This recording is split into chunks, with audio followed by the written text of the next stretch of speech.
What if I told you 2 years ago today that online learning would be the new normal in today's education? You'd be confused, right? Today we wake up out of bed, get ready for school, to only find ourselves in front of a screen all day. Most of us listening right now were students at some point in our lives, or even was a student directly impacted by this pandemic. And these positive and negative effects may have correlated with you in your journey through this transition. Today my information comes from a website called moms.com and highered.com, and a book with the title Distance and E-Learning in Transition. There were multiple effects taking place, but the main three were lack of motivation, less interaction, and having less stress levels on the body. Now let's take a look at these effects, but let's first find out when distance learning became a thing. Believe it or not, distance learning wasn't first introduced right when this pandemic hit. It's been around for a while and was a big thing when it was invented. According to Sarah Gurry Roosevelt in her book, Distance and E-Learning in Transition, she states that Open University of the United Kingdom in 1969 and the founding of a large-scale distance teaching university in many national jurisdictions have marked the new beginning of a new era of distance learning. And this marked the beginning. It was the first university to open up a big distance learning education system. People from all over were starting to find out. And as the years went on, students started to realize they didn't have to find a place to stay. They weren't forced to be on a university's campus. They could simply just live at home and take their classes there. This created more opportunities for colleges and more opportunities for students to go to different colleges. And the other positive is it created a higher education at a lower cost. Now that we know when it was first introduced, let's take a look at some of the positive and negative effects that happened during this recent transition to strictly online learning. The first being social interaction. Here's a little look of what today's teaching looks like. Eyes on the computer, no face-to-face interaction, just locked in. And according to Simone Brooks in her article, Kids Hate Online Learning, But Whatever, on moms.com, it states that kids miss interaction. And a poll done by Common Sense Media on that same article shows that 30% of teens who wanted to go back to in-person school say it's because they miss interacting with their teachers, friends, and staff. And an article written by Madeline Duval, published by Pepperdine Graphic, says that no matter one's love language or place on the introvert-extrovert scale, human interaction is a necessity for all.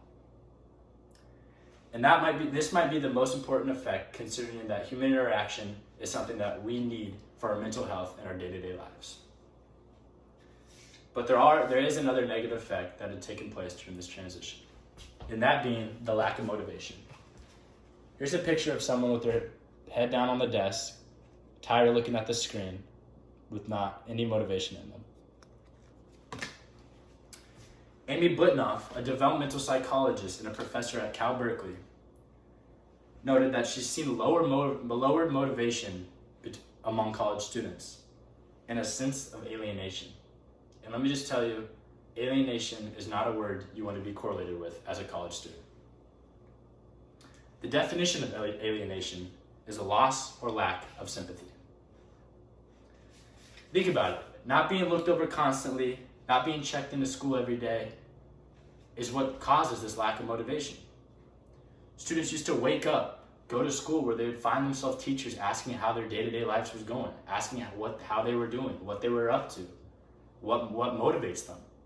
And without this, the lack of motivation takes place. Because instead, students wake up and they find themselves alone in their rooms.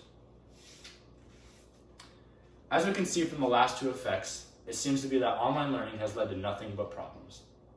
But that's not the case. There is a positive effect that has taken place during this transition. And that being how online learning has created lower stress levels for students.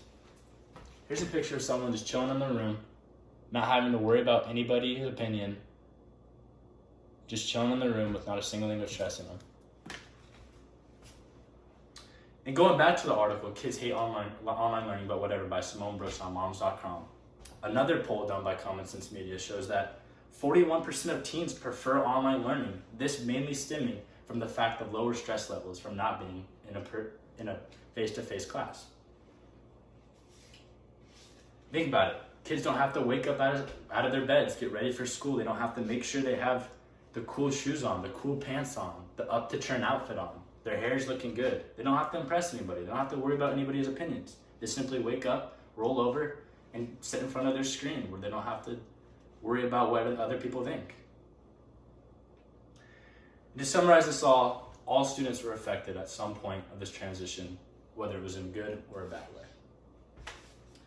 And today I have shared the three main effects how online learning has affected students, from the lack of motivation to having lower stress levels in the body.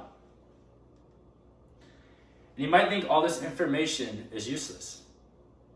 You think that the pandemic already happened. What's the point of knowing about this? It's already happened to us. But think about this. A decade later from now, you have kids of your own. They too are in an education system. Then boom, a pandemic breaks out. And you're stressed. You don't know what to do. How is my kid going to react? But then you realized. In 2021, you listened to Owen Hawley's informative speech on the three main ways how online learning has affected kids. And then you realize you have all the answers for your kid, and you have not a single thing to be worried about. Thank you.